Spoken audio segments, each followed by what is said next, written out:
Intimate relationships give us the greatest joy, but can also give us the greatest pain. This film is about one of the most important components of relationships, trust, and how creating trust can transform every relationship.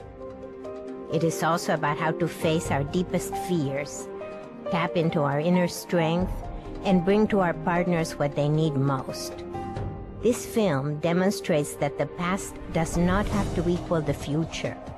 Problems that have lasted decades can be changed in a matter of minutes.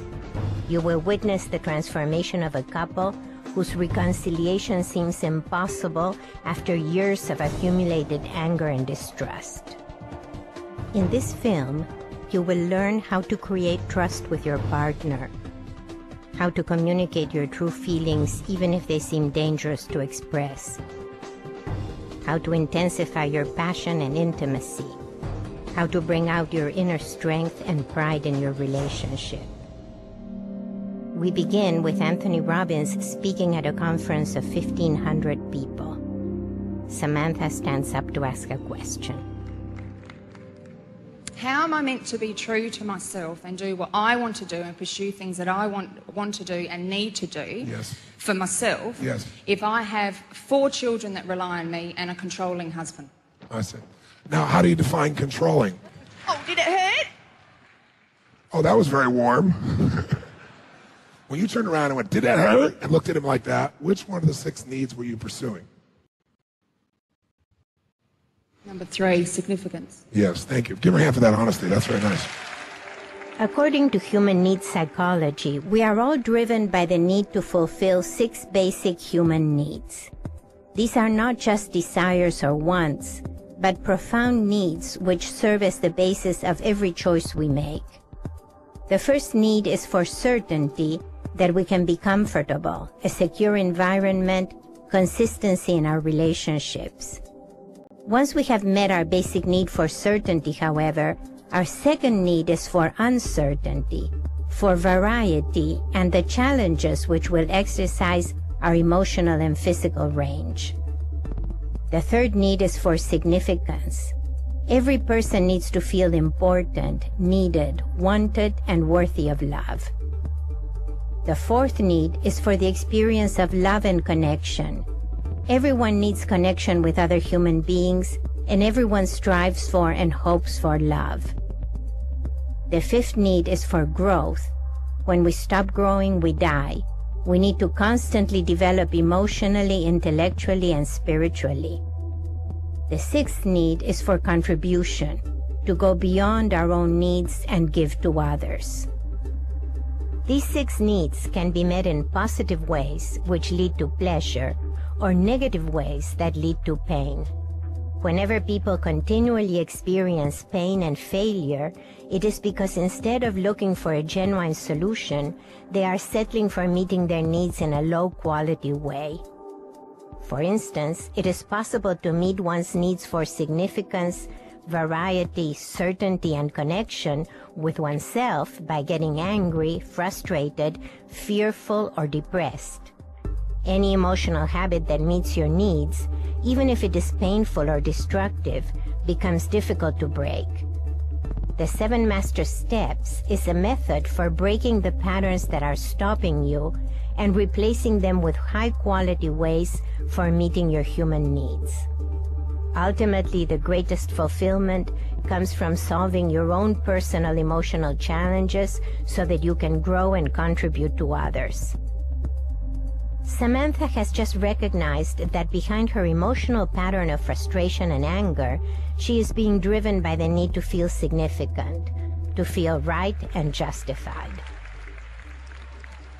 What other need were you pursuing and fulfilling in that moment?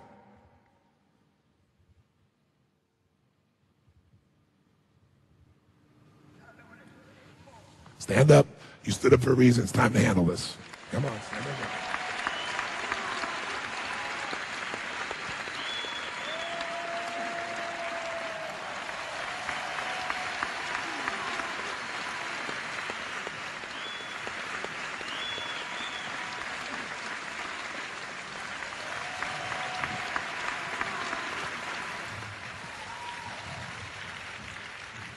What's your first name again? Sam. Sam? Sam, did you ever have a nickname that wasn't a male name? No. Can I call you Sammy? No. Do you have a middle name? Judy.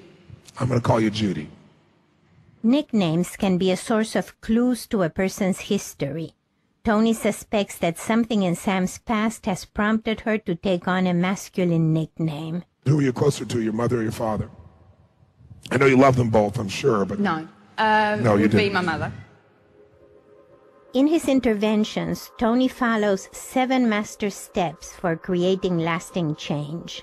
The first step is to understand what needs the person values most, what they believe they must do to meet those needs, and what needs are not being met. Realizing that Sam is very hurt and has difficulty trusting people, Tony wants to understand the origin of that hurt and mistrust. He must understand what prevents Samantha from meeting her needs and what has to happen so she can feel trust again. Tell me about your mother.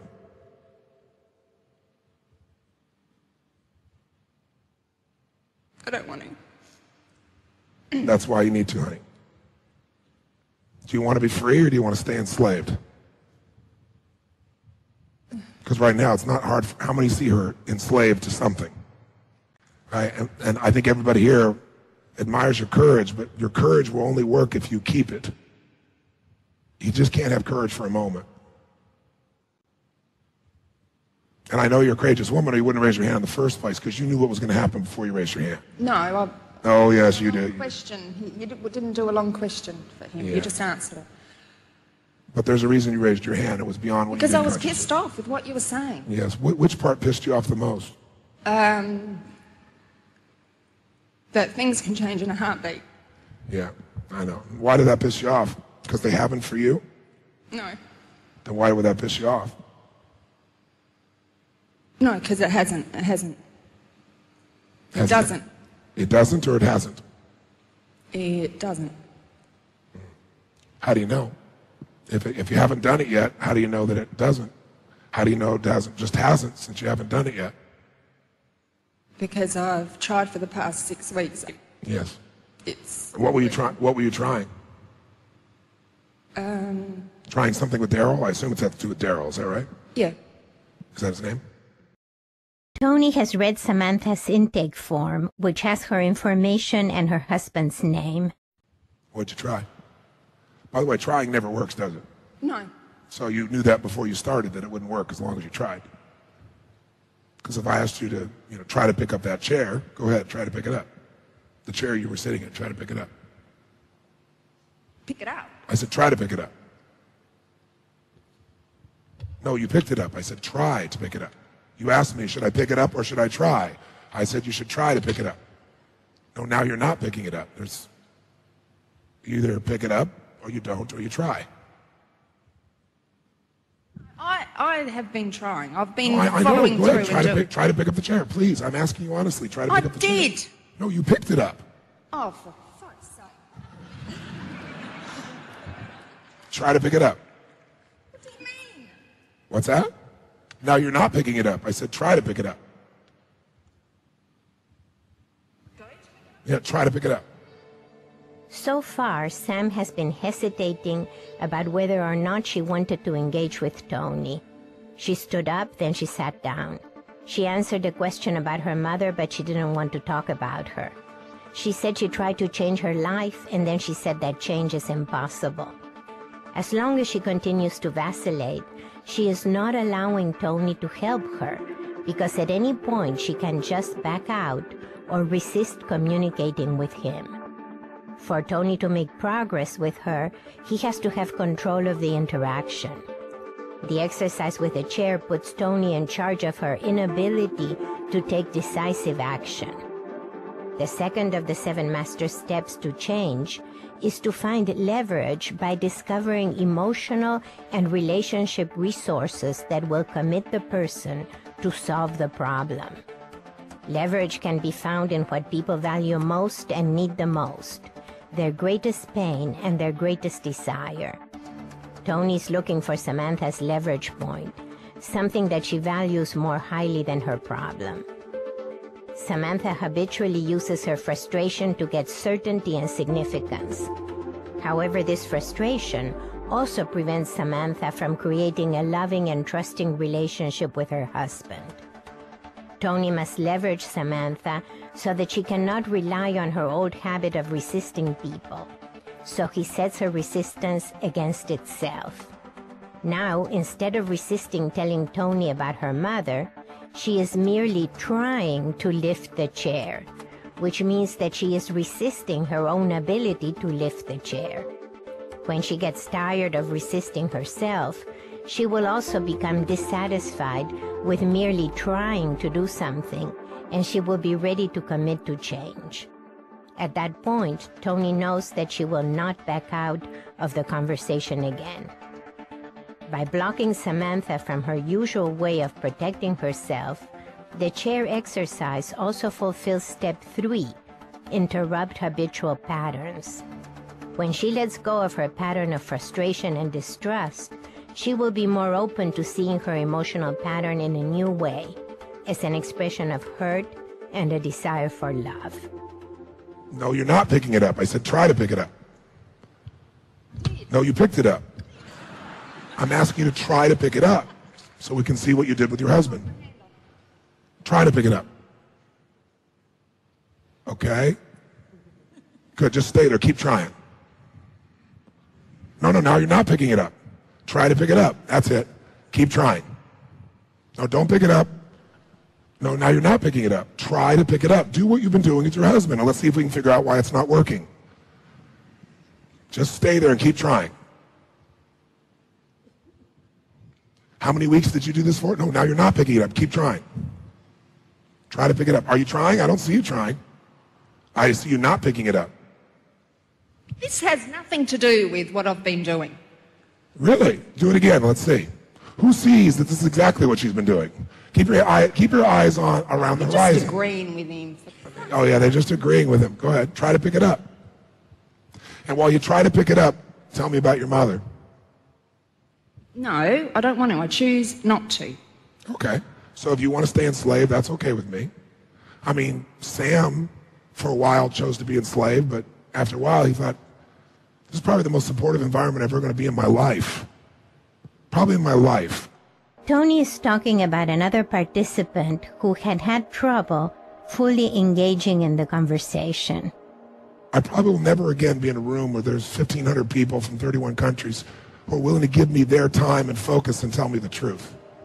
By saying that the large group is entirely supportive of Sam, Tony is instructing them to be supportive while also protecting her from feeling humiliated or embarrassed.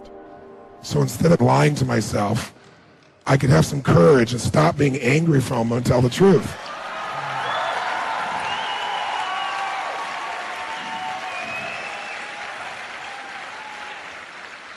Go ahead and let go of the chair.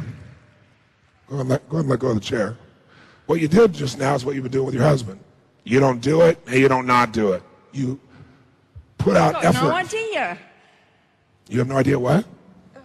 I know because of what you told me. You told me you tried. I know what try is in the human nervous system. It's a justification to try to justify that we really did do our part, and we didn't fail because we didn't do what was necessary or were fearful. It's because the thing just didn't come together. And you're not committed to connecting with your husband. You're committed to being right. That's bullshit. Well, great. Then turn around and face me and tell me about your mother. Are you like holding on to the chair? Is this angle of your back comfortable? If it is, it's okay with me. But how many guys are going, I feel for Daryl? To me, guys, you shouldn't have that. You should think this is a worthy woman. With all that energy inside of her, imagine what you can unleash in this woman. Tony knows that Samantha's level of anger and frustration comes from a deep hurt, and that the hurt comes from a loss of love, connection, and trust. He is now taking the anger and loss of her adolescence and redefining it as a problem that can be solved right now. This is step 4, defining the problem in solvable terms. By redefining Sam's anger and frustration as an attractive emotional energy that just needs to be channeled into love and passion, Toni gives both Sam and her husband something to look forward to. Also, by calling attention to what is attractive and desirable in Sam, he elicits the support of the large group instead of their criticism or condemnation. Because with this kind of fire, if it was properly channeled, holy. Often the qualities in our partner that we find frustrating are the same qualities that are attractive to us. Part of having a dynamic, passionate relationship is appreciating those qualities for what they are. Think for a moment of what frustrates you in your relationships. Do you wish your partner was different in some way? Are your wishes reasonable or not? Could you see your partner's difference as an interesting challenge for you rather than a frustration? And the only reason she's this intense is because she feels so deeply and she's hurting so bad. So she tries to cover it up. She feels so insecure, so insignificant, so uncertain, and so fearful that as a survival technique her entire life, she's been Sam. She does what guys do. Don't communicate, shut down, be angry, and make somebody else wrong.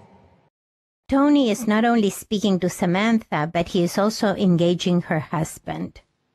Well, even a man could tell me about his mother. And women can do it easily. Children can do it with no effort whatsoever. You said you loved her, or did I mishear you? I don't know if I do. She's only been in my life for a year. Did she abandon you at birth? Were you adopted? No, she left when I was 12. Okay. Did you know her? Were you living with her up until 12? Yeah. Okay. So you knew her then, but you don't know her as an adult. You knew her as a child, but not as an adult? I don't have any memory past before I was 16. Okay. Of mum. Of your mum. Okay, that's fair. Can I let go of the chair now?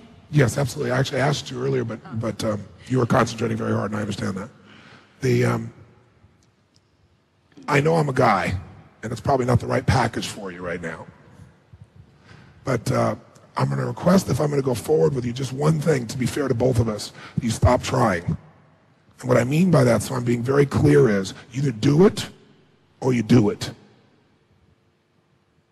You don't try to do it, because I know you're more powerful than that. I also know your level of hurt and frustration and sadness is huge, and I really honor you for the level of honesty. You snapped at him not because you don't love him. You snapped at him because you feel hurt by him. And you feel insignificant in his mind.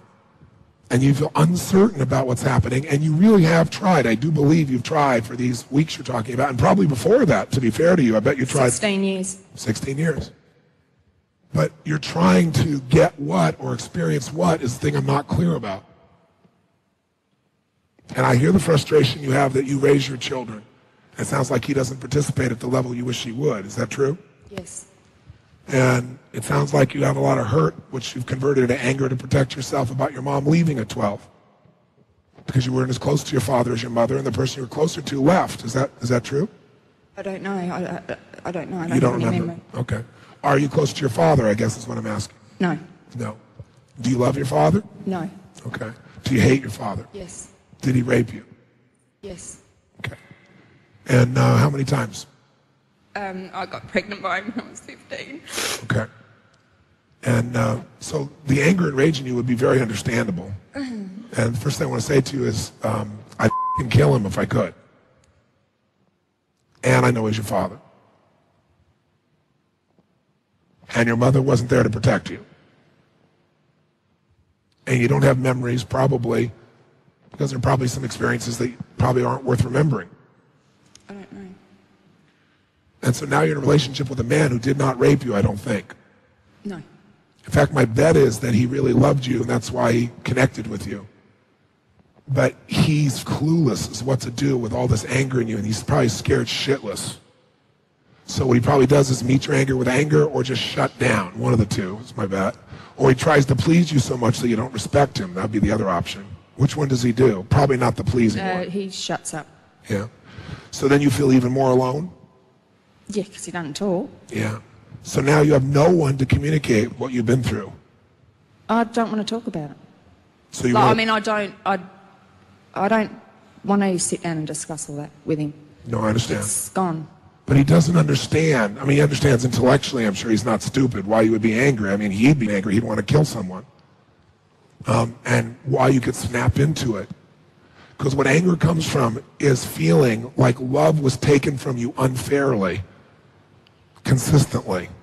Tony now understands why Sam is so hurt and can't trust.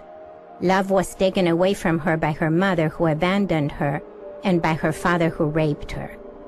The parents' betrayal left Samantha unable to trust anyone, not even her husband.